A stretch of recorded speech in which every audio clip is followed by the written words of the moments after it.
أعوذ بالله من الشيطان الرجيم. بسم الله الرحمن الرحيم. الحمد لله رب العالمين الرحمن الرحيم مالك يوم الدين. إياك نعبد وإياك نستعين. اهدنا الصراط المستقيم صراط الذين أنعمت عليهم غير المغضوب عليهم ولا الضالين.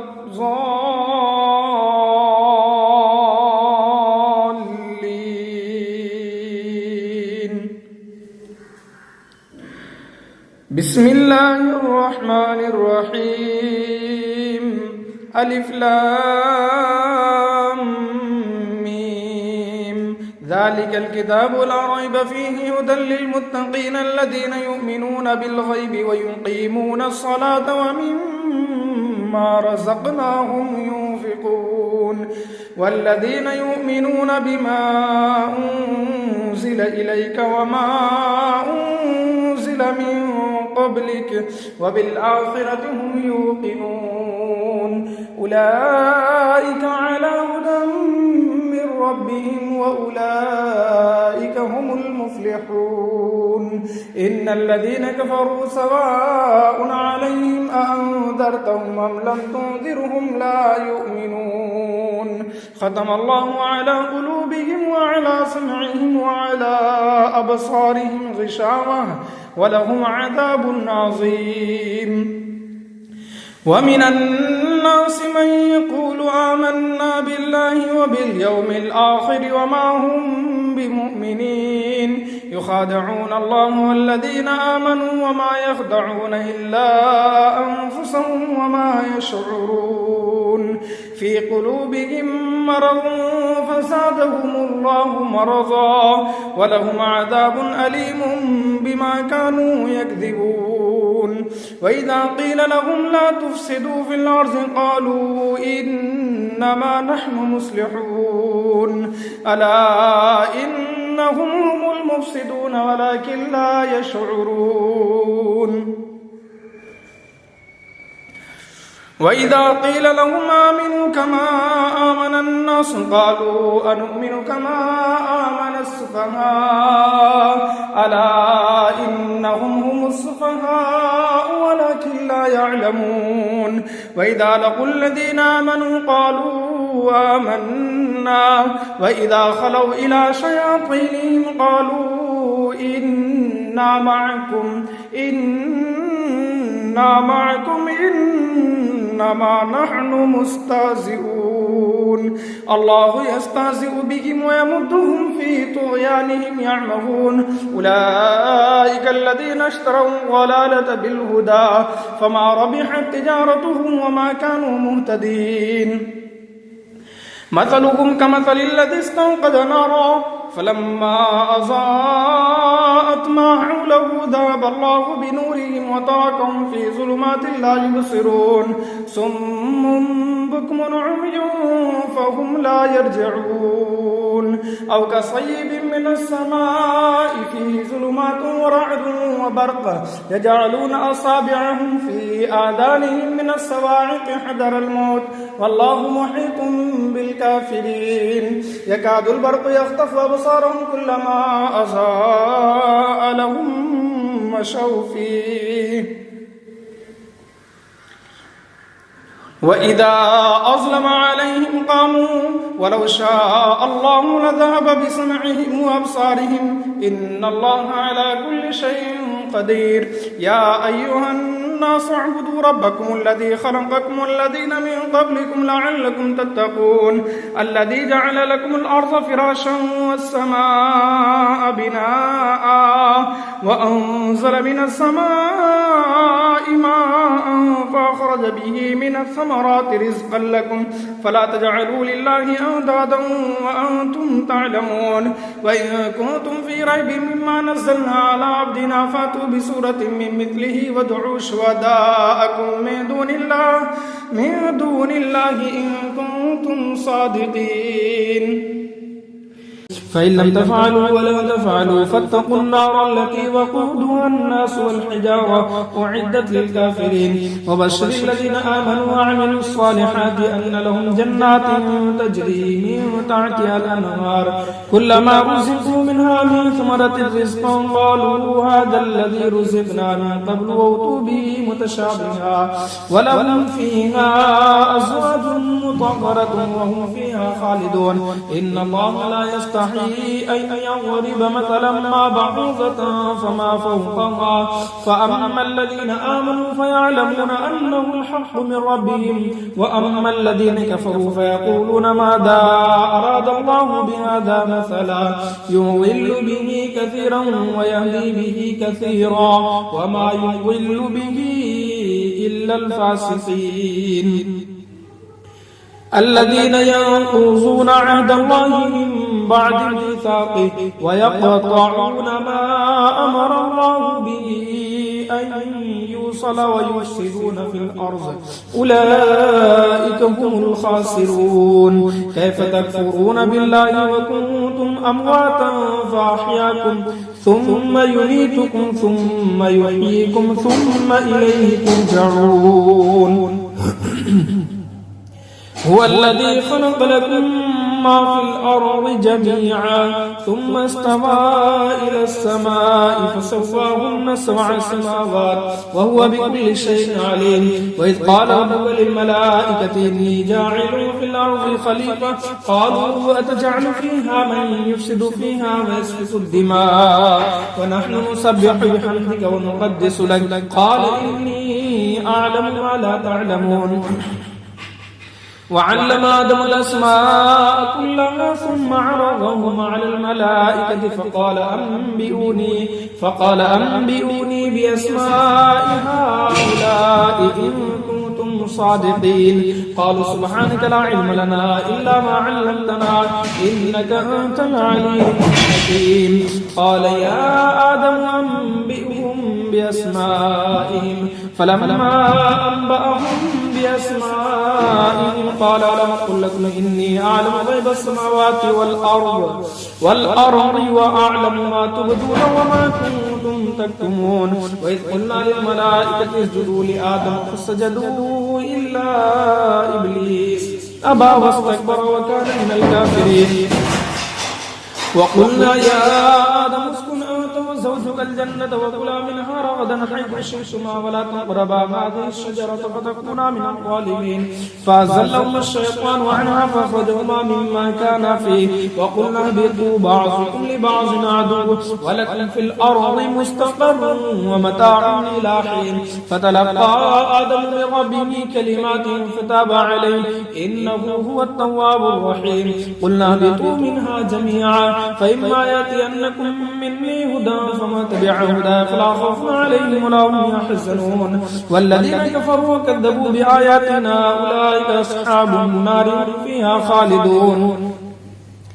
يا بني إسرائيل اذكروا نعمتي التي أنعمت عليكم وأوفوا بعهدي أوف بعهدكم وإياي فارهبون وآمنوا بما أنزلت مصدقا لما معكم ولا تكونوا أول كافر به ولا تشتروا بآياتي ثمنا قليلا وإياي فاتقون ولا تلبسوا الحق بالباطل وتكتموا الحق وأنتم تعلمون وأقيموا الصلاة وآتوا الزكاة واركعوا مع الراكعين تأمرون الناس بالبر وتنسون أنفسكم وأنتم تتلون الكتاب أفلا تعقلون واستعينوا بالصبر والصلاة وإنها لكبيرة إلا على الخاشعين الذين يظنون أنهم ملاقو ربهم وأنهم إليه راجعون يا بني إسرائيل اذكروا نعمتي التي أنعمت عليكم وأني فضلتكم على العالمين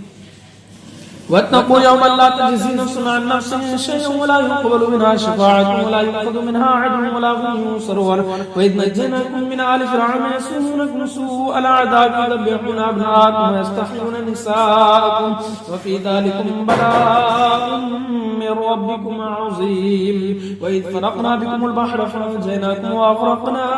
آل فرعون وأنتم تنظرون وإذ وعدنا موسى 40 ليلة ثم اتخذتم العجل من بعده وأنتم ظالمون ثم عفونا عنكم من بعد ذلك لعلكم تشكرون وإذا آتينا موسى الكتاب والفرقان لعلكم تهتدون وإذ قال موسى لقومه يا قوم إنكم ظلمتم أنفسكم باتخاذكم العجل فتوبوا إلى بارئكم فاقتلوا أنفسكم ذلكم خير لكم عند بارئكم فتاب عليكم إنه هو التواب الرحيم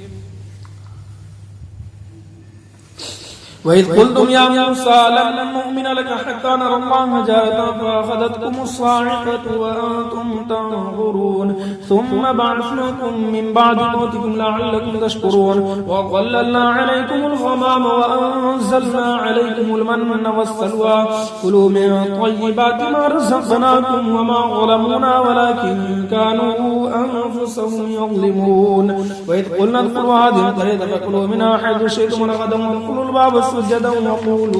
وقولوا حطة نغفر لكم خطاياكم وسنزيد المحسنين فبدل الذين ظلموا قولا غير الذي قيل لهم فأنزلنا على الذين ظلموا رجزا من السماء بما كانوا يفسقون وإذ استسقى موسى لقومه فقلنا اضرب بعصاك الحجر فانفجرت منه 12 عينا قد علم كل أناس مشربهم كلوا واشربوا من رزق الله ولا تعثوا في الأرض مفسدين وإذ قلتم يا موسى لن نصبر على طعام واحد فادع لنا ربك يخرج لنا مما تنبت الأرض من بقلها وقثائها وفومها وعدسها وبصلها قال تستبدلون الذي هو أدنى بالذي هو خير اهبطوا مصرا فإن لكم ما سألتم وضربت عليهم الذلة والمسكنة وباءوا بغضب من الله ذلك بأنهم كانوا يكفرون بآيات الله ويقتلون النبيين بغير الحق ذلك بما عصوا وكانوا يعتدون إن الذين آمنوا والذين هادوا والنصارى والصابئين من آمن بالله واليوم الآخر وعمل صالحا فلهم أجرهم عند ربهم ولا خوف عليهم ولا هم يحزنون وإذا أخذنا ميثاقكم ورفعنا فوقكم الطور خذوا ما آتيناكم بقوة واذكروا ما فيه لعلكم تتقون ثم توليتم من بعد ذلك فلولا فضل الله عليكم ورحمته لكنتم من الخاسرين ولقد علمتم الذين اعتدوا منكم في السبت فقلنا لهم كونوا قردة خاسئين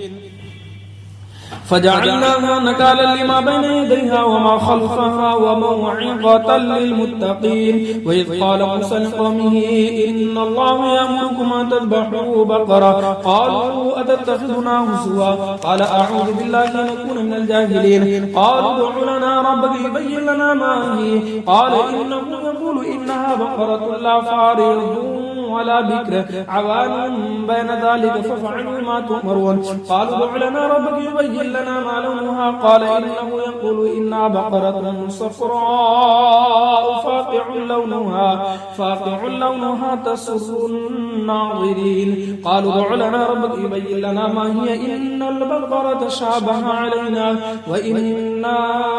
إن شاء الله لمهتدون قال إنه يقول إنها بقرة لا ذلول تثير الأرض ولا تسقي الحرث مسلمة لا شيء فيها قالوا الآن جئت بالحق فذبحوها وما كادوا يفعلون وإذ قتلتم نفسا فادارأتم فيها والله مخرج ما كنتم تكتمون فقلنا اضربوه ببعضها كذلك يحيي الله الموتى ويريكم آياته لعلكم تعقلون ثم قست قلوبكم من بعد ذلك فهي كالحجارة أو أشد قسوة وإن من الحجارة لما يتفجر منه الأنهار وإن منها لما يشقق فيخرج منه الماء وإن منها لما يهبط من خشية الله وما الله بغافل عما تعملون أفتطمعون أن يؤمنوا لكم وقد كان فريق منهم يسمعون كلام الله ثم يحرفونه من بعد ما عقلوه وهم يعلمون وإذا لقوا الذين آمنوا قالوا آمنا وإذا خلا بعضهم إلى بعض قالوا أتحدثونهم بما فتح الله عليكم ليحاجوكم به عند ربكم أفلا تعقلون أولا يعلمون أن الله يعلم ما يسرون وما يعلنون ومنهم أميون لا يعلمون الكتاب إلا أماني وإنهم إلا يظنون فويل للذين يكتبون الكتاب بأيديهم ثم يقولون هذا من عند الله ليشتروا به ثمنا قليلا فويل لهم مما كتبت أيديهم وويل لهم مما يكسبون وقالوا لن تمسنا النار إلا أياما معدودة قل أتخذتم عند الله عهدا فلن يخلف الله عهده أم تقولون على الله ما لا تعلمون بلى من كسب سيئة وأحاطت به خطيئته فأولئك أصحاب النار هم فيها خالدون والذين آمنوا وعملوا الصالحات أولئك أصحاب الجنة هم فيها خالدون وإذا أخذنا ميثاق بني إسرائيل لا تعبدون إلا الله وبالوالدين إحسانا وذي القربى واليتامى والمساكين وقولوا للناس حسنا وأقيموا الصلاة وآتوا الزكاة ثم توليتم إلا قليلا منكم وأنتم معرضون وإذا أخذنا ميثاقكم لا تسفكون دماءكم ولا تخرجون أنفسكم من دياركم ثم أقررتم وأنتم تشهدون ثم أنتم هؤلاء تقتلون أنفسكم وتخرجون فريقا منكم من ديارهم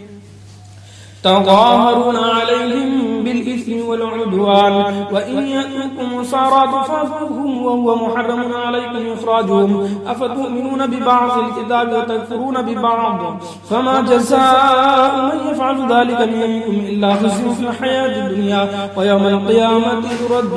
القيامة يردون إلى أشد العذاب وما الله بغافل عما تعملون أولئك الذين اشتروا الحياة الدنيا بالآخرة فلا يخفف عنهم العذاب ولا هم ينصرون ولقد آتينا موسى الكتاب وقفينا من بعده بالرسل وآتينا عيسى ابن مريم البينات وأيدناه بروح القدس أفكلما جاءكم رسول بما لا تهوى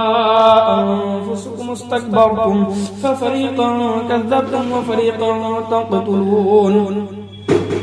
وقالوا قلوبنا غلف بل لعنهم الله بكفرهم فقليلا ما يؤمنون ولما جاءهم كتاب من عند الله مصدق لما معهم وكانوا من قبل يستفتحون على الذين كفروا فلما جاءهم ما عرفوا كفروا به فلعنة الله على الكافرين بئس ما اشتروا به أنفسهم أن يكفروا بما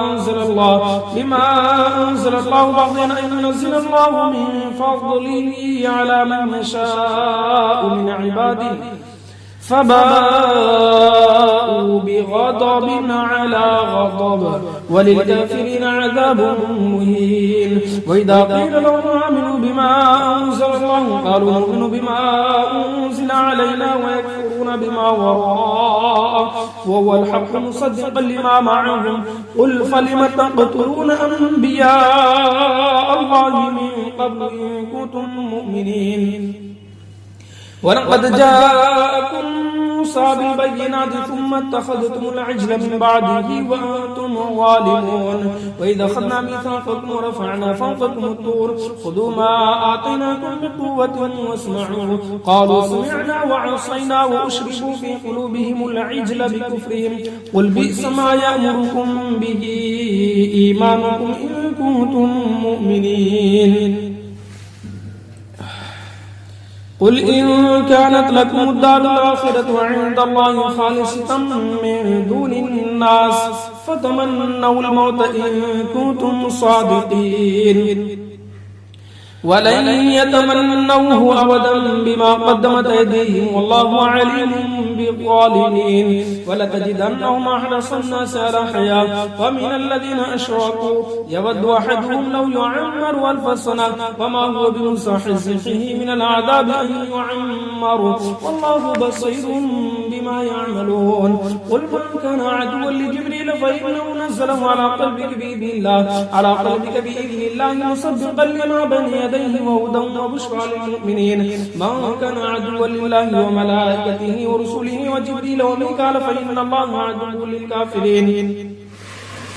ولقد أنزلنا إليك آيات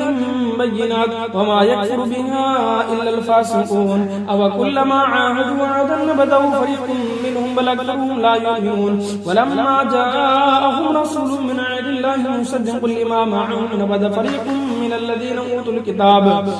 كتاب الله وراء ظهورهم كأنهم لا يعلمون واتبعوا ما تتلو الشياطين على ملك سليمان وما كفر سليمان ولكن الشياطين كفروا يعلمون الناس السحر وما أنزل على الملكين ببابل هاروت وماروت وما يعلمان من أحد حتى يقولا إنما نحن فتنة فلا تكفر فيتعلمون منهما ما يفرقون به بين المرء وزوجه وما هم بضارين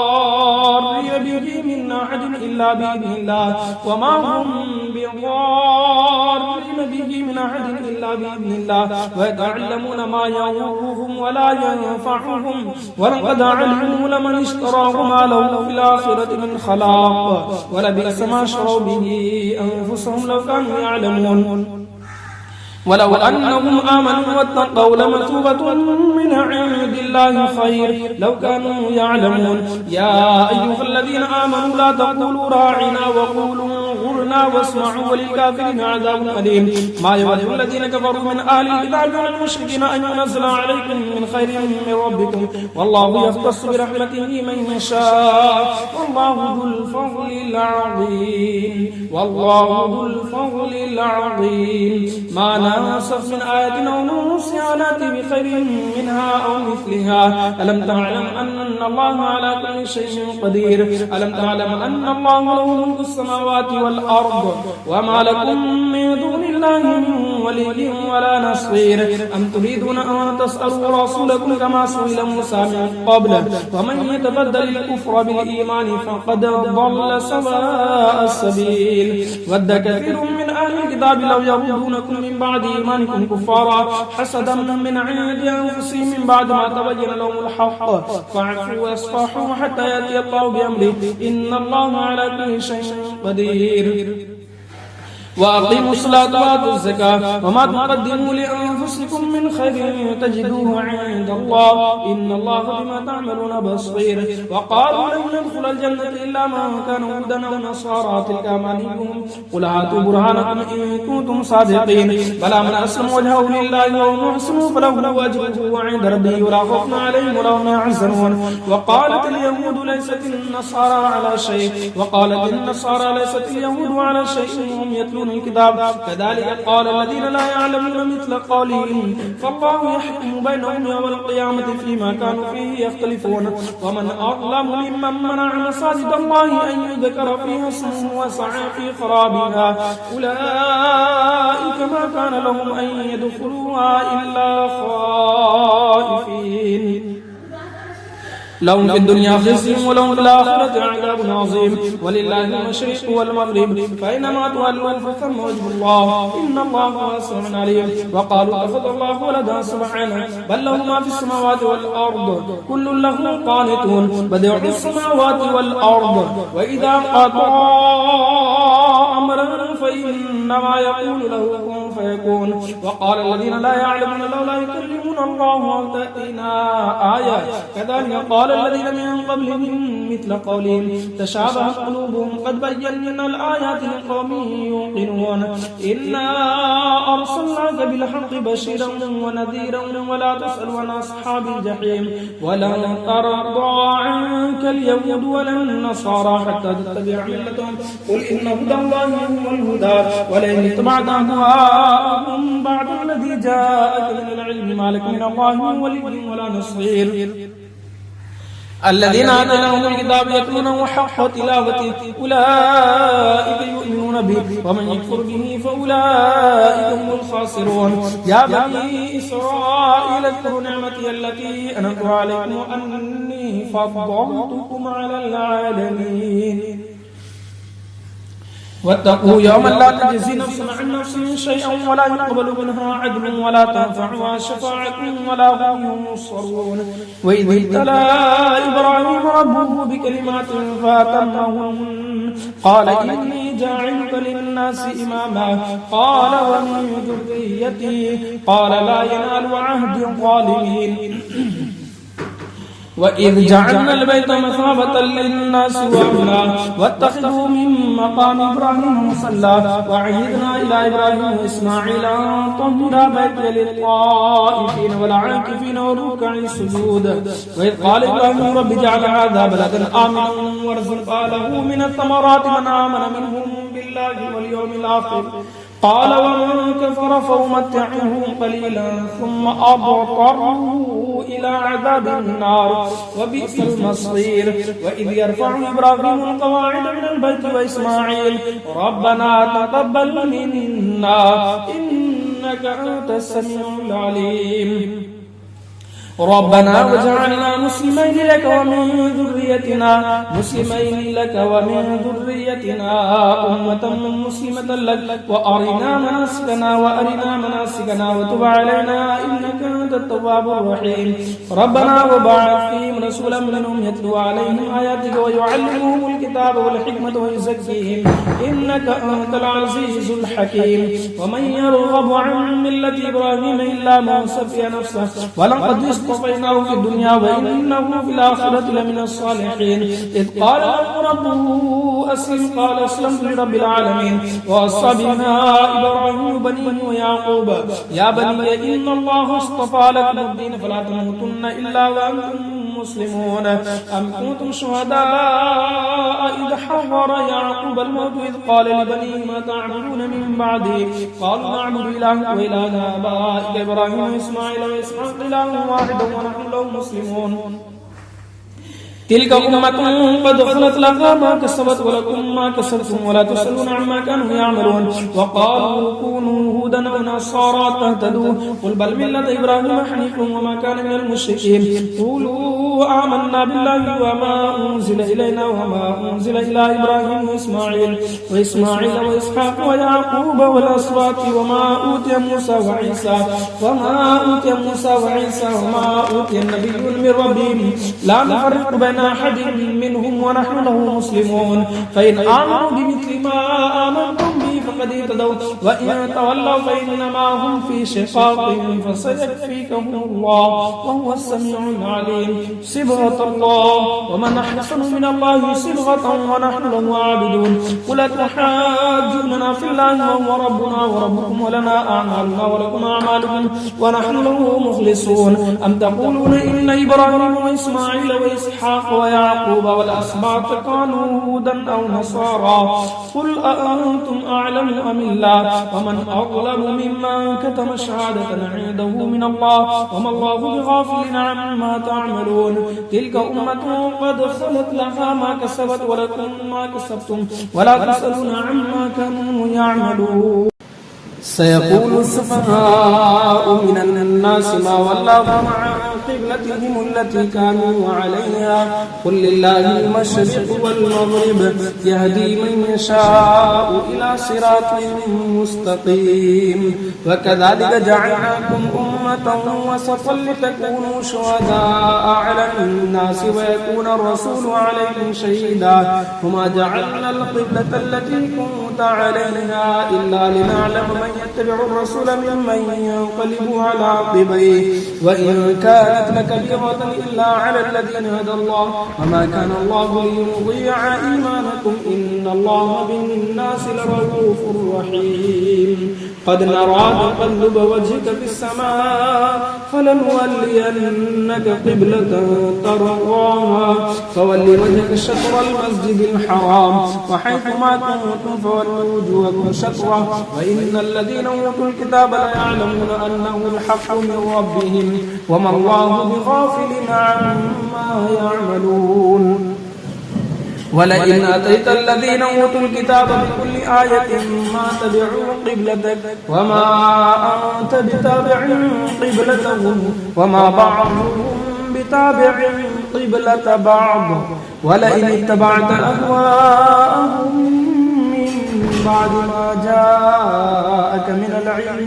من العلم إنك إذا لمن الظالمين الذين آتيناهم الكتاب يعرفونه كما يعرفون أبناءهم وإن فريقا منهم لا يكتمون الحق وهم يعلمون الحق من ربك فلا تكونن من الممترين ولكل وجهة هو موليها فاستبقوا الخيرات أينما تكونوا يأتي بكم الله جميعا إن الله على كل شيء قدير ومن حيث خرجت فول وجهك شطر المسجد الحرام وإنه للحق من ربك وما الله بغافل عما تعملون ومن حيث خرجت فول وجهك شطر المسجد الحرام وحيث ما كنتم فولوا وجوهكم شطره لئلا يكون للناس عليكم حجة إلا الذين ظلموا منكم فلا تخشوهم واخشوني ولأتم نعمتي عليكم ولعلكم تهتدون كما أرسلنا فيكم رسولا منكم يتلو عليكم آياتنا ويزكيكم ويعلمكم الكتاب والحكمة ويعلمكم ما لم تكونوا تعلمون فاذكروني أذكركم واشكروا لي ولا تكفرون يا أيها الذين آمنوا استعينوا بالصبر والصلاة إن الله مع الصابرين ولا تقولوا لمن يقتل في سبيل الله أموات بل أحياء ولكن لا تشعرون ولنبلونكم بشيء من الخوف والجوع ونقص من الأموال والأنفس والثمرات وبشر الصابرين الذين إذا أصابتهم مصيبة قالوا إنا لله وإنا إليه راجعون أولئك عليهم صلوات من ربهم ورحمة وأولئك هم المهتدون إن الصفا والمروة من شعائر الله فمن حج البيت أو اعتمر فلا جناح عليه أن يطوف بهما ومن تطوع خيرا فإن الله شاكر عليم إن الذين يكتمون ما أنزلنا من البينات والهدى من بعد ما بيناه للناس في الكتاب أولئك يلعنهم الله ويلعنهم اللاعنون إلا الذين تابوا وأصلحوا وبينوا فأولئك أتوب عليهم وأنا التواب الرحيم إن الذين كفروا وماتوا وهم كفار أولئك عليهم لعنة الله والملائكة والناس أجمعين خالدين فيها لا يخفف عنهم العذاب ولا هم ينظرون وإلهكم إله واحد لا إله إلا هو الرحمن الرحيم إن في خلق السماوات والأرض واختلاف الليل والنهار والفلك التي تجري في البحر بما ينفع الناس وما أنزل الله من السماء من ماء فأحيا به الأرض بعد موتها وبث فيها من كل دابة وتصريف الرياح والسحاب المسخر بين السماء والأرض لآيات لقوم يعقلون ومن الناس من يتخذ من دون الله أندادا يحبونهم كحب الله والذين آمنوا أشد حبا لله ولو يرى الذين ظلموا إذ يرون العذاب أن القوة لله جميعا وأن الله شديد العذاب إذ تبرأ الذين تبعوا من الذين اتبعوا ورأوا العذاب وتقطعت بهم الأسباب وقال الذين اتبعوا لو أن لنا كرة فنتبرأ منهم كما تبرأوا منا كذلك يريهم الله أعمالهم حسرات عليهم وما هم بخارجين من النار يا أيها الناس كلوا مما في الأرض حلالا طيبا ولا تتبعوا خطوات الشيطان إنه لكم عدو مبين إنما يأمركم بالسوء والفحشاء وأن تقولوا على الله ما لا تعلمون وإذا قيل لهم اتبعوا ما أنزل الله قالوا بل نتبع ما ألقينا عليه آباءنا أولو كان آباؤهم لا يعقلون شيئا ولا يهتدون ومثل الذين كفروا كمثل الذي ينعق بما لا يسمع إلا دعاء ونداء صم بكم عمي فهم لا يعقلون يا أيها الذين آمنوا كلوا من طيبات ما رزقناكم واشكروا لله إن كنتم إياه تعبدون إنما حرم عليكم الميتة والدم ولحم الخنزير وما أهل به لغير الله فمن اضطر غير باغ ولا عاد فلا إثم عليه إن الله غفور رحيم إن الذين يكتمون ما أنزل الله من الكتاب ويشترون به ثمنا قليلا أولئك ما يأكلون في بطونهم إلا النار ولا يكلمهم الله يوم القيامة ولا يزكيهم ولهم عذاب أليم أولئك الذين اشتروا الضلالة بالهدى والعذاب بالمغفرة فما أصبرهم على النار ذلك بأن الله نزل الكتاب بالحق وإن الذين اختلفوا في الكتاب لفي شقاق بعيد ليس البر أن تولوا وجوهكم قبل المشرق والمغرب ولكن البر من آمن بالله واليوم الآخر والملائكة والكتاب والنبيين وآتى المال على حبه ذوي القربى واليتامى والمساكين وابن السبيل والسائلين وفي الرقاب وأقام الصلاة وآتى الزكاة والموفون بعهدهم إذا عاهدوا والصابرين في البأساء والضراء وحين البأس أولئك الذين صدقوا وأولئك هم المتقون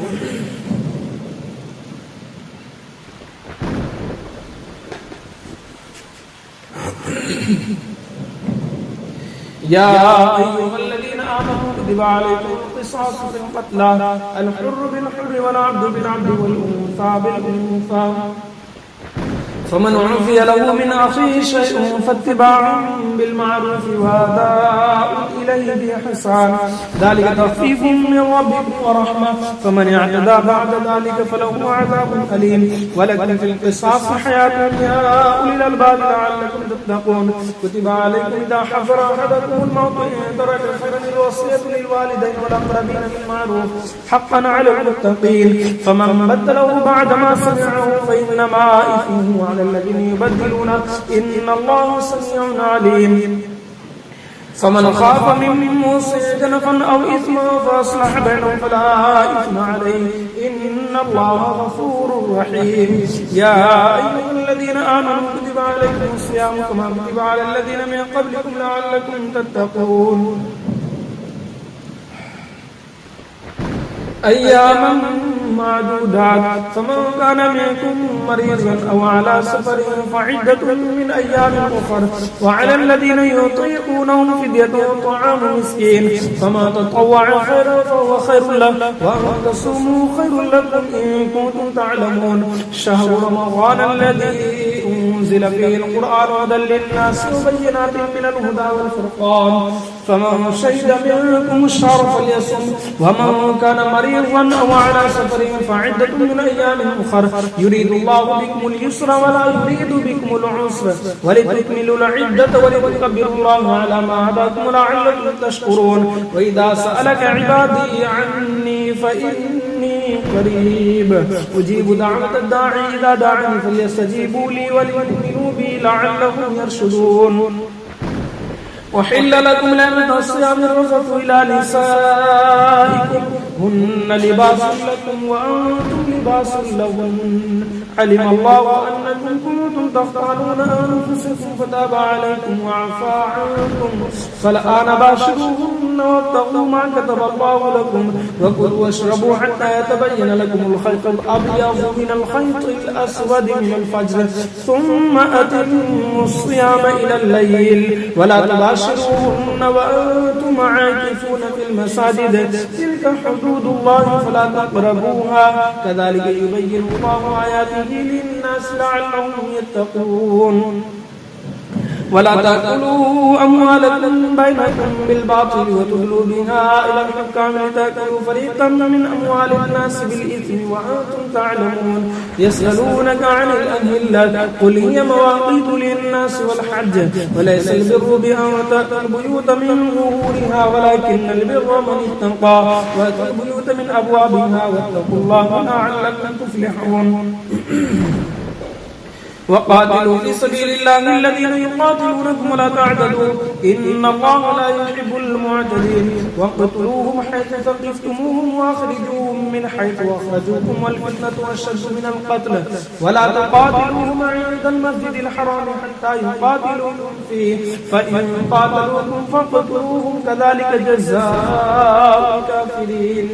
فإن انتهوا فإن الله غفور رحيم وقاتلوهم حتى لا تكون فتنة ويكون الدين لله فإن انتهوا فلا عدوان إلا على الظالمين الشهر الحرام والشهر الحرام والحرمات قصاص فمن اعتدى عليكم فاعتدوا عليه بمثل ما اعتدى عليكم واتقوا الله واعلموا أن الله مع المتقين وأنفقوا في سبيل الله ولا تلقوا بأيديكم إلى التهلكة وأحسنوا إن الله يحب المحسنين وأتموا الحج والعمرة لله فإن حصرتم فما استيسر من الهدي ولا تحلقوا رؤوسكم حتى يبلغ الهدي محله فمن كان منكم مريضا أو به أذى من رأسه ففدية من صيام أو صدقة أو نسك فإذا أمنتم فمن تمتع بالعمرة إلى الحج فما استيسر من الهدي فمن لم يجد فصيام 3 أيام في الحج وسبعة إذا رجعتم تلك 10 كاملة ذلك لمن لم يكن أهله حاضر المسجد الحرام واتقوا الله واعلموا أن الله شديد العقاب الحج أشهر معلومات فمن فرض فيهن الحج فلا رفث ولا فسوق ولا جدال في الحج وما تفعلوا من خير يعلمه الله وتزودوا فإن خير الزاد التقوى واتقون يا أولي الألباب ليس عليكم جناح أن تبتغوا فضلا من ربكم فإذا أفضتم من عرفات فاذكروا الله عند المشعر الحرام واذكروه كما هداكم وإن كنتم من قبله لمن الضالين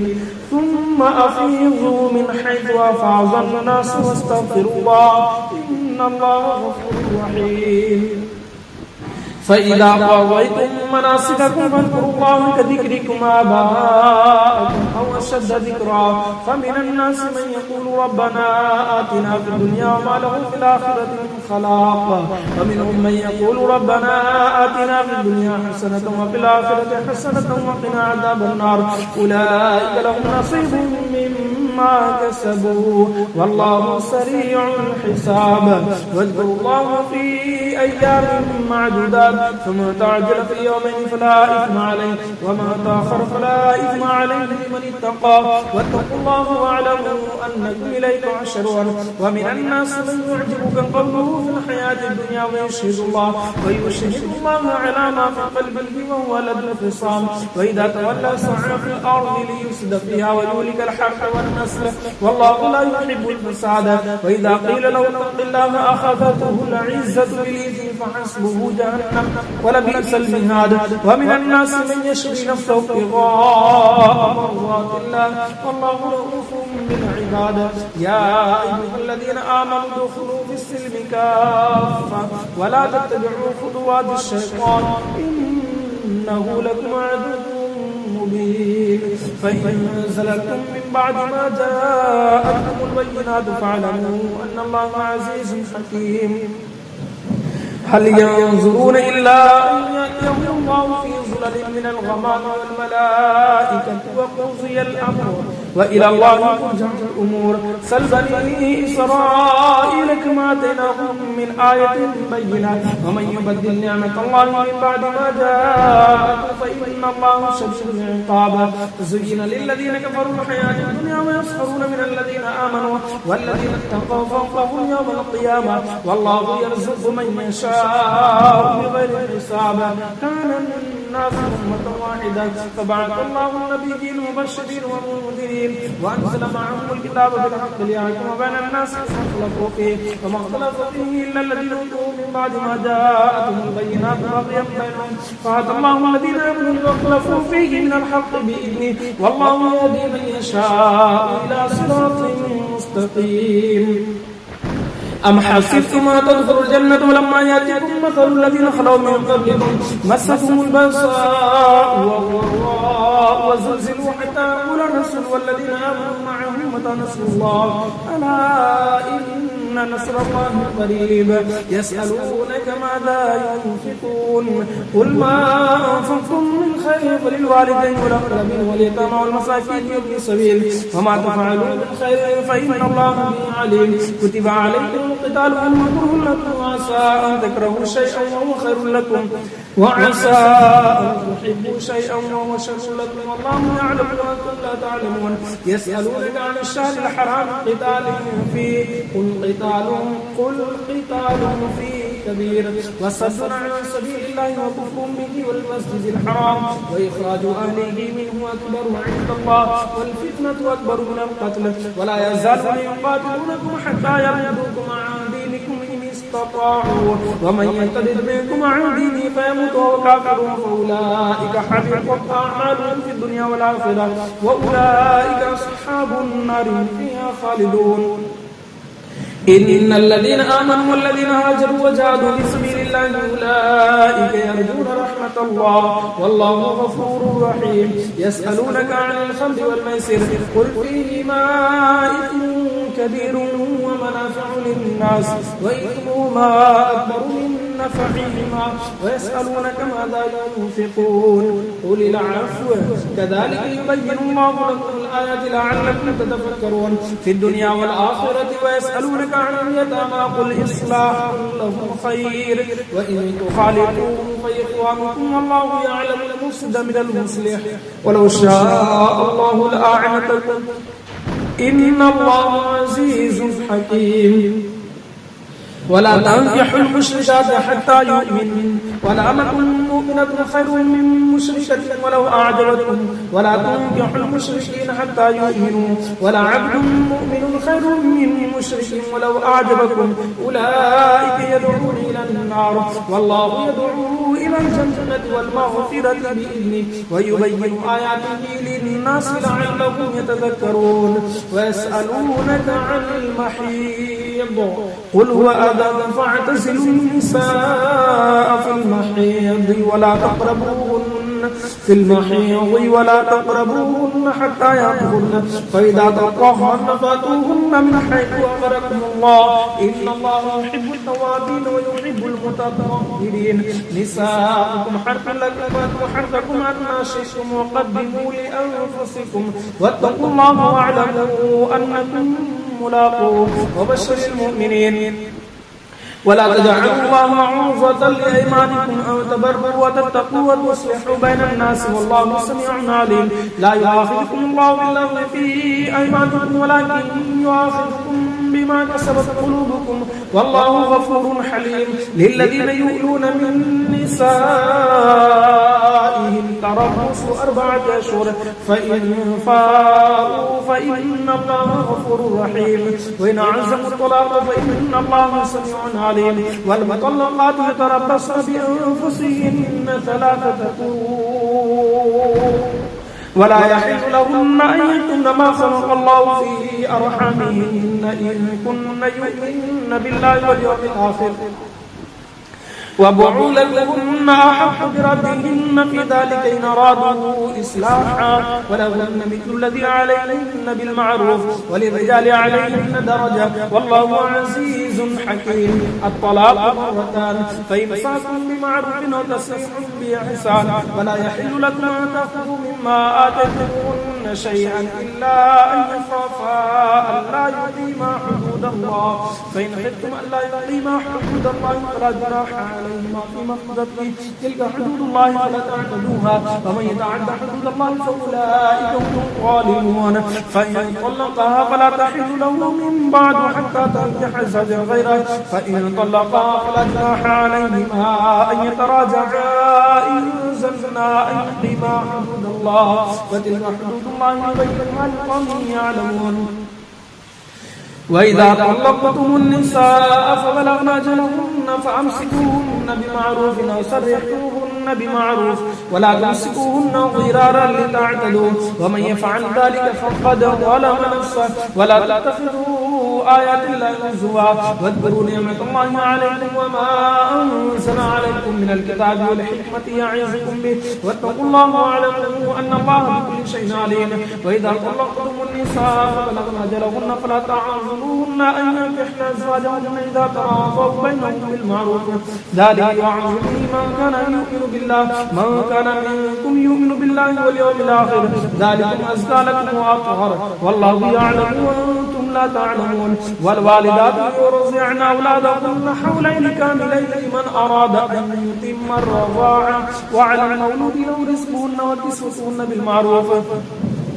لا تكلف نفس إلا وسعها، لا تضار والدة بولدها ولا مولود له بولده، وعلى الوالد مثل ذلك. فإن أرادا فصالا عن تراض منهما وتشاور فلا جناح عليهما، وإن أردتم أن تسترضعوا أولادكم فلا جناح عليكم إذا سلمتم ما آتيتم بالمعروف، واتقوا الله واعلموا أن الله بما تعملون بصير. والذين يتوفون منكم يذرون أزواجا يتربصن بأنفسهن 4 أشهر وعشرا، فإذا بلغن أجلهن فلا جناح عليكم فيما فعلن في أنفسهن بالمعروف، والله بما تعملون خبير.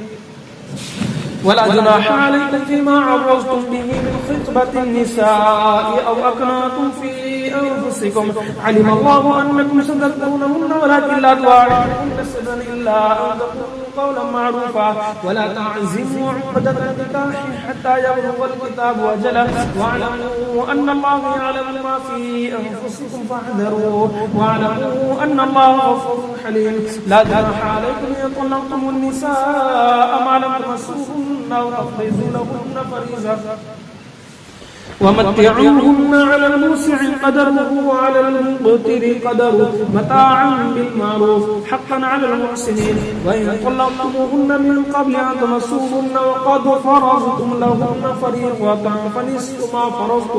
فنصف ما فرضتم إلا أن يعفون أو يعفو الذي بيده عقدة النكاح، وأن تعفوا أقرب للتقوى، ولا تنسوا الفضل بينكم إن الله بما تعملون بصير. حافظوا على الصلوات والصلاة الوسطى وقوموا لله قانتين. فإن خفتم فرجالا أو ركبانا فإذا أمنتم فاذكروا الله كما علمكم ما لم تكونوا تعلمون. والذين يتوفون منكم يذرون أزواجا وصية لأزواجهم متاعا إلى الحول غير إخراج، فإن خرجنا فلا جناح عليكم فيما فعلن في أنفسهن من معروف، والله عزيز حكيم. وللمطلقات متاع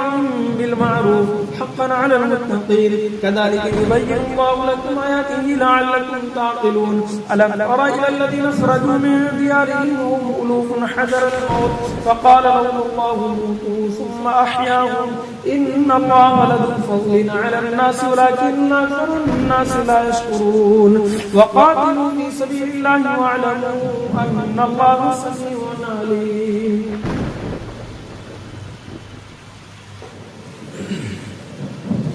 من ذا الذي يقرض الله قرضا حسنا فيضاعفه له أضعافا كثيرا والله يقبض ويبسط وإليه ترجعون. ألم تر إلى الملأ من بني إسرائيل من بعد موسى إذ قالوا لنبي لهم ابعث لنا ملكا نقاتل في سبيل الله قال هل عسيتم إن كتب عليكم القتال ولا تقاتلوا قالوا وما لنا ألا نقاتل في سبيل الله فقد أخرجنا من ديارنا وأبنائنا فلما كتب عليهم القتال تولوا إلا قليلا منهم والله عليم بالظالمين. وقال لهم نبيهم إن الله قد بعث لكم طالوت ملكا قالوا أنى يكون له الملك علينا ونحن أحق بالملك منه ولم نؤت سعة من المال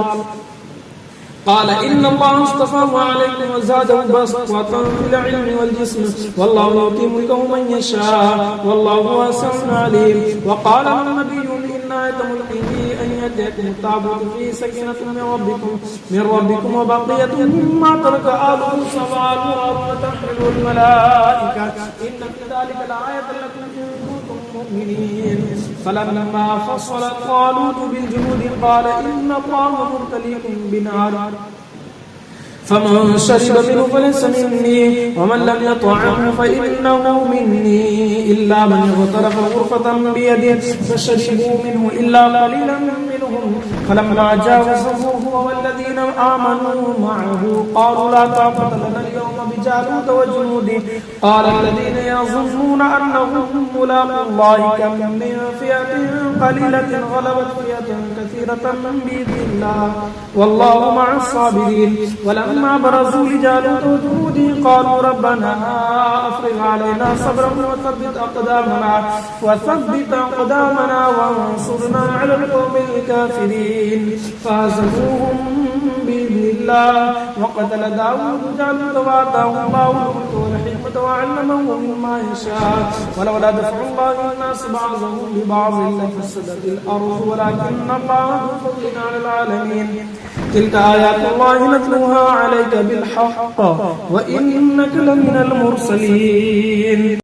تلك الرسل فضلنا بعضهم على بعض منهم من كلم الله ورفع بعضهم درجات وآتينا عيسى ابن مريم البينات وأيدناه بروح القدس ولو شاء الله ما اقتتل الذين من بعدهم من بعد ما جاءتهم البينات ولكن اختلفوا فمنهم من آمن ومنهم من كفر ولو شاء الله ما اقتتلوا ولكن الله يفعل ما يريد. يا أيها الذين آمنوا أنفقوا مما رزقناكم من قبل أن يأتي يوم لا بيع فيه ولا خلة ولا شفاعة والكافرون هم الظالمون. الله لا إله إلا هو الحي القيوم لا تأخذه سنة ولا نوم له ما في السماوات وما في الأرض من ذا الذي يشفع عنده إلا بإذنه يعلم ما بين أيديهم وما خلفهم ولا يحيطون بشيء من علمه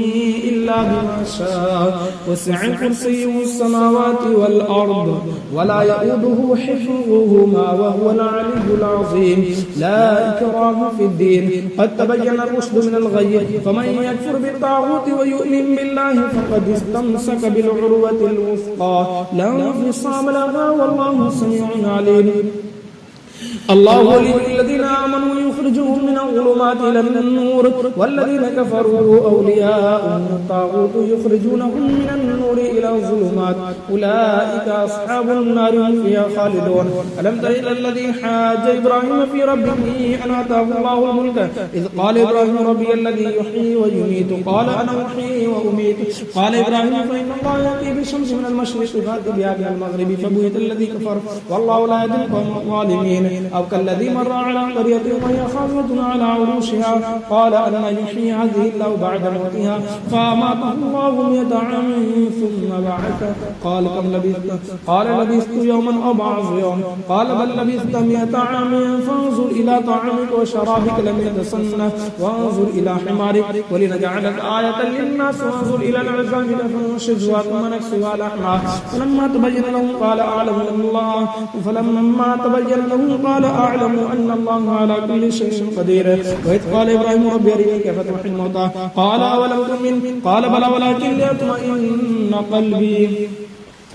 قال فخذ 4 من الطير فصرهن إليك ثم اجعل على كل جبل منهن جزءا ثم ادعوهن يأتينك سعيا واعلم أن الله عزيز حكيم مثل الذين ينفقون أموالهم في سبيل الله كمثل حبة أنبتت 7 سنابل في كل سنبلة 100 حبة والله يضاعف لمن يشاء والله واسع عليم الذين ينفقون أموالهم في سبيل الله ثم لا يتبعون ما أنفقوا منا ولا أذى لهم أجرهم عند ربهم ولا خوف عليهم ولا هم يحزنون قول معروف ومغفرة خير من صدقة يتبعها